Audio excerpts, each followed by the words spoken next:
Welcome back to the channel, y'all. We're hitting up the Jeep again, getting prepped up for Trail Hero.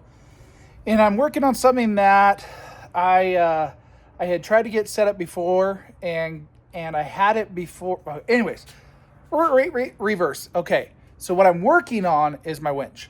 Before I had in-cab controls that were working when I worked with a Smittybilt, when I had tested out the open road winch that was sent to me, and I switched over to a Warn because there was a bigger one that was on my CJ that I picked up, and then I bought another one that would also work well on the CJ that's also a Warn. But when I went to go ahead and hook up the in-cab controls, I got it set up, but it never worked. I would be able to turn on the power switch because I had the power switch separated from the in and out, but nothing would happen. Well, I fixed that. Now this recording, purely entertainment. My Jeep may burn down, but it's definitely going to be something that I need for my reference when I go work on the CJ. And maybe you're a little bit curious about how anybody's got to work even for a second. But definitely don't be doing this. This is just for me only. But I didn't really see too much everywhere on how to do this. I had to kind of figure it out myself with a wiring diagram. Let me go ahead and show you what I did. This is the inside of my Warn Xeon 12S. It's not the newest one where it's all wireless and stuff like that. It has a hardwired remote. And I've got it all taken apart already. So I took the upper part off, which includes that. Took the lid off so I can get into this controller. I had already previously had these two wires hooked up. These are everything on here. So this wire, this wire, this wire, this wire are all new and additional. This red power one, which I put underneath here, is also something that doesn't come with this winch. So there's four wires under here that I added. These are just because I already had it set up, and so I just cut it and extended it to get into here. So, I mean, this could all be singular wires, but let me show you what's going on here. All right, when you're going ahead and using this winch here, typically speaking, there's going to be a power wire that energizes this, and then you apply it to one of the outer ones on this. It was the same way on my Smittybilt in the sense that there's that, and it would be outer in, right? And then you have a ground, which I have hooked up under my hood. I don't run it all the way back to this. This thing's got a ground wire. They always run them. They're in the back. It's usually a little wire. This is an extra ground that I ran that I realized I didn't need after I put it through the firewall, but I digress.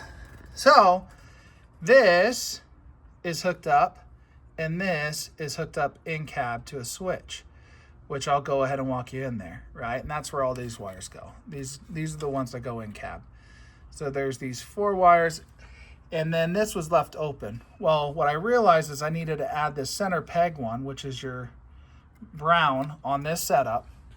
Don't need this wire on my Smittybilt, didn't need it on the open road, but I do on the Warn. So what happens is when you go ahead and power up your remote control and you're trying to winch in or out, it completes the ground, which you need this middle one to also ground. So your black, which is your regular ground, and your brown connect to complete a grounded circuit.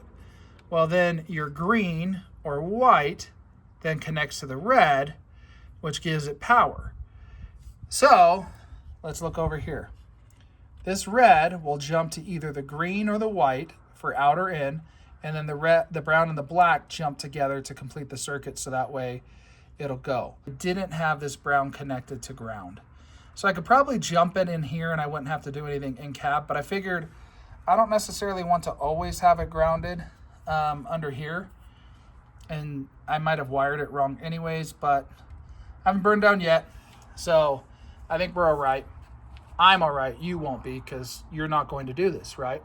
But anyways, that's how these things work, is getting that set up. And then I used a kit, assorted adapters, and it's just like these little metal adapters, so you can slide it on top of one of these. So these were all just slid onto that, and then I just used some other adapters that were like this to make it work. And then the black crap right there, it's just liquid tape. You don't need to do that probably if you were to, well, I didn't need to do that, not you. Talking to you like you're doing this, which you aren't. I didn't need to do that, but I wanted to have it all covered up and insulated, especially these end ones, which will get power on there. So that's all squared away and set up. So let me go ahead and show you inside where all this chaos goes. The dash is all tore apart, but essentially I have my winch controls down here. So I have winch in on the outside, winch out on the inside. And this is an on-off switch, which controls and cuts power to this. So that way if I accidentally hit this doesn't work, I have to turn on the power and then I'll winch out. You can hear it. It's winching out.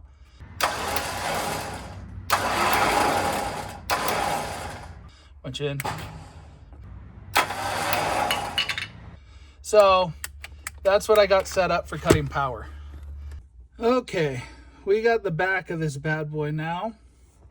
Here's the switch, that's the winch in and out. Here's the power switch. This other one's for my reverse on there. So let's take a look and see what I did. Well, you won't be able to. Anyways, this comes in like, I think I bought this on Amazon and it was like kitted.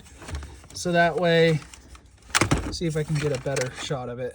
Here is the back of the switch for the winch. Right here behind all this chaos, because I have two switches back here and then there's electrical, is the power.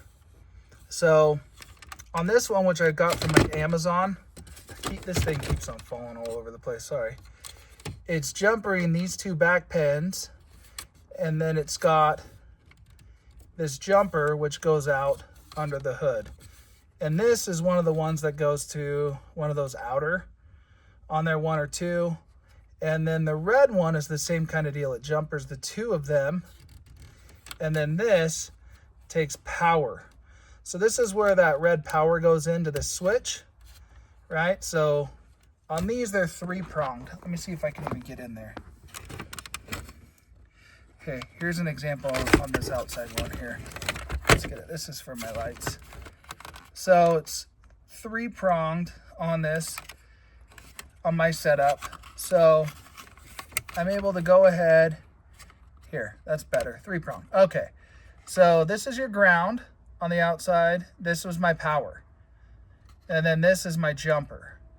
So this is where it switched. So this ground runs under my hood to a ground. And then this ground connects over to here to ground the switch. So once this is turned on, it should, in theory, connect this ground over here. Actually, it's always grounded.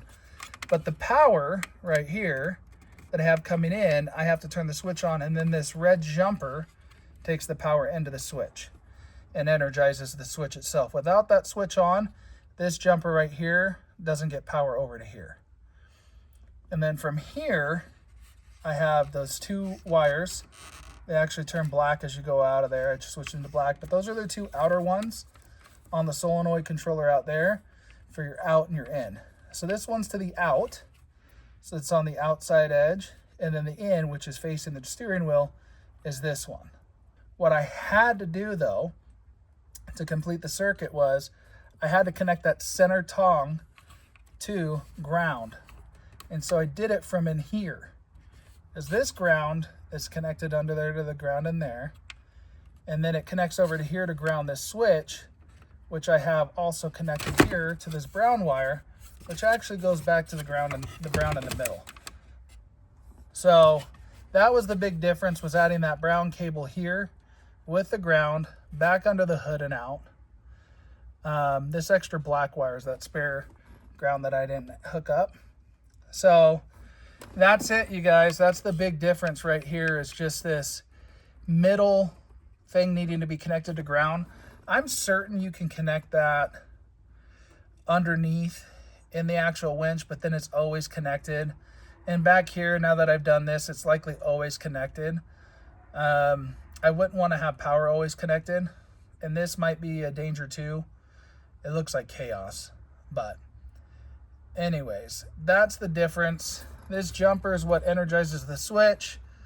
I would love it if the ground was also disconnected, and maybe that's like an extra 4 or 6 switch that I could go ahead and do to kind of make it a little bit more complex, which I think, like my outside one there is, Yeah, that's got 6 prongs instead of 3. And that's for intermittent. So I can have it constantly on when the car goes into reverse. Those are my backlights and stuff like that. Or I can have it. So I'm certain I can switch out this switch to make it better instead of those 3. But not this homeboy. So that's how I got it all set up and got it running. And then, so now I'm ready for Trail Hero. Turn the old, I'm not gonna plug it in yet because I have to plug stuff back in. I'll switch on. And you're good to go. That's how I got my Warn to work compared to other ones. Hopefully, if you're doing in-dash controls, you're looking up stuff for yourself for your own safety. But there we go. Hopefully that helps. If you guys have in-cab controls or did it differently, go ahead and leave a comment. I'd be interested to see how you guys did it. But hopefully we see you guys out on the trails.